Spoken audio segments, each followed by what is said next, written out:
Hello, good day everyone. My name is Miguel Arcangel Alfon Yambao, and this presentation explored the overview and introduction to linguistics. I will be discussing key concepts such as linguistics as a science, language theories, communicative competence, and the role of word Englishes in education, and concluding with my personal reflection on becoming an English teacher. So now, linguistics as a science. To begin, we must understand that linguistics is the systematic and scientific study of language. Unlike prescriptive approaches that just tell us rules on how language should be used, linguistics is descriptive. It observes and analyzes how people actually speak in real context. For us English teacher, this is crucial.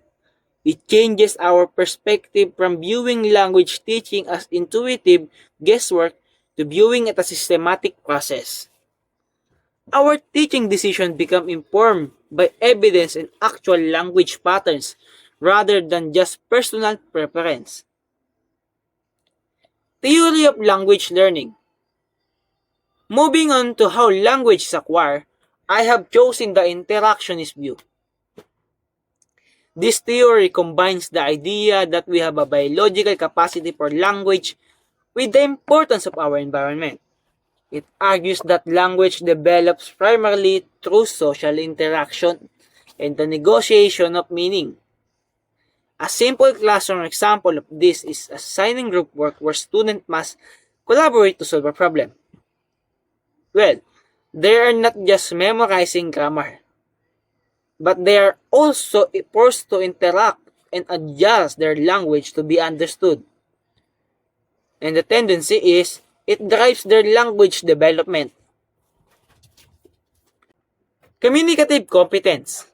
You often think teaching English is just about grammar, but Delheims introduced the concept of communicative competence.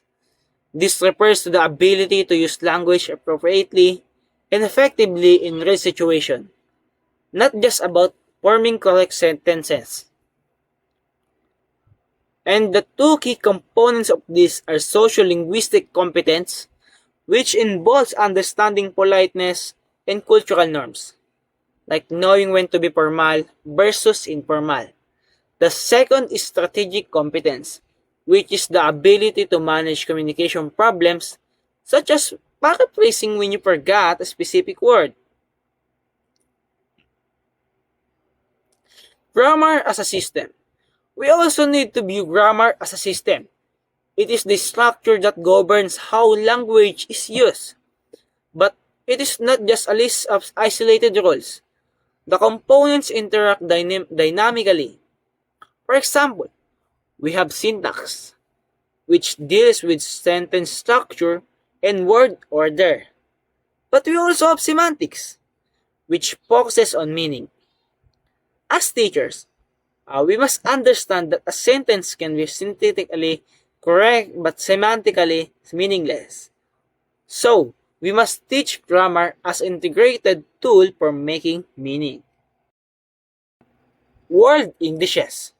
In our globalized world, English is no longer owned by a single group. We distinguish between Standard English, often used for formal norms, and Philippine English, which is a legitimately variety reflecting Filipino identity and culture. So, why must we respect and protect Philippine Englishes in teaching?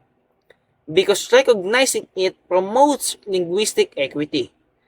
It validates the learner identity. Instead of viewing local varieties as errors, we should view them as valid expression of culture while still teaching students how to code switch for formal context.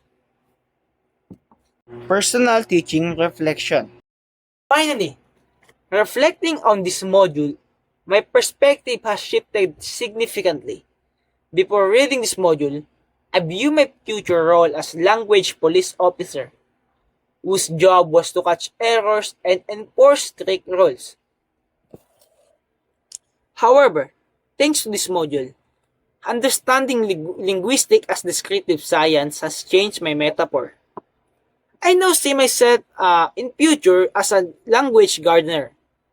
Just a gardener understand that that plants need the right environment in interaction to grow. I now understand that my students need meaningful interaction in social context to acquire language, not just drilling. I learned that my goal is not to punish bad English, but to nurture communicative competence so they can bloom in social setting.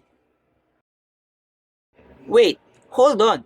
If there is one thing I want my students to remember, is that language is not just a set of rules to be memorized, but a powerful social tool used for human communication.